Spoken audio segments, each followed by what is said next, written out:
ചതിയെക്കുറിച്ച് എഴുതാൻ തുടങ്ങിയപ്പോൾ പേനത്തുമ്പിൽ ആദ്യം വന്നത് പ്രണയത്തിന്റെ നിറങ്ങളായിരുന്നു. കാരണം ഏറ്റവും വലിയ ചതികൾ നടക്കുന്നത് ഇരുട്ടിലല്ല, മറിച്ച് പ്രണയത്തിന്റെ വെളിച്ചത്തിലാണ്. നമ്മൾ ഒരാളെ അന്ധമായി വിശ്വസിക്കുമ്പോൾ അവർക്ക് നമ്മളെ മുറിപ്പെടുത്താൻ ഏറ്റവും മൂർച്ചയുള്ള ആയുധം നമ്മൾ തന്നെ നൽകുകയാണ്. ചതിയെന്നാൽ വെറുമൊരു വാക്കല്ല, അതൊരു കൊലപാതകമാണ്.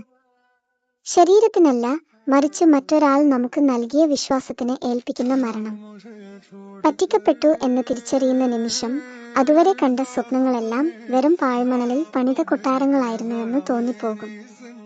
അന്ന് അയാൾ നൽകിയ ഓരോ ഉമ്മയും ഓരോ വാക്കും ഓരോ വാഗ്ദാനവും വിഷം പുരട്ടിയ അമ്പുകളായിരുന്നില്ലേ എന്ന് നൊമ്പരത്തോടെ ഓർത്തുപോകും.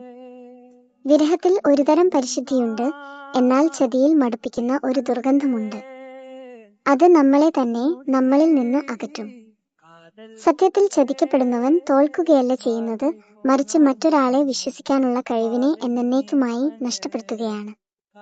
എന്റെ വരികളിൽ വിരഹം ബാക്കിയാകുന്നത് ആ ചതിയുടെ കയ്പ് ഉള്ളതുകൊണ്ടാണ്. പ്രണയത്തിന്റെ പുസ്തകത്തിൽ ചതി ഒരു അടിക്കുറിപ്പല്ല, മറിച്ച് പലപ്പോഴും അത് ആ പുസ്തകത്തിന്റെ അവസാന അധ്യായം തന്നെയാണ്. അയാൾ പറഞ്ഞത് ശരിയാണ്, ചതിയും പറ്റിക്കപ്പെടലും ഇല്ലാത്ത പ്രണയകഥകൾ ഇന്ന് വിരളമാണ്. നമ്മൾ സ്നേഹിച്ച ആൾ ഒരു കള്ളമായിരുന്നു എന്ന് തിരിച്ചറിയുന്നതിനേക്കാൾ വലിയൊരു വിരഹം ഈ ലോകത്ത് വേറെന്തുണ്ട്?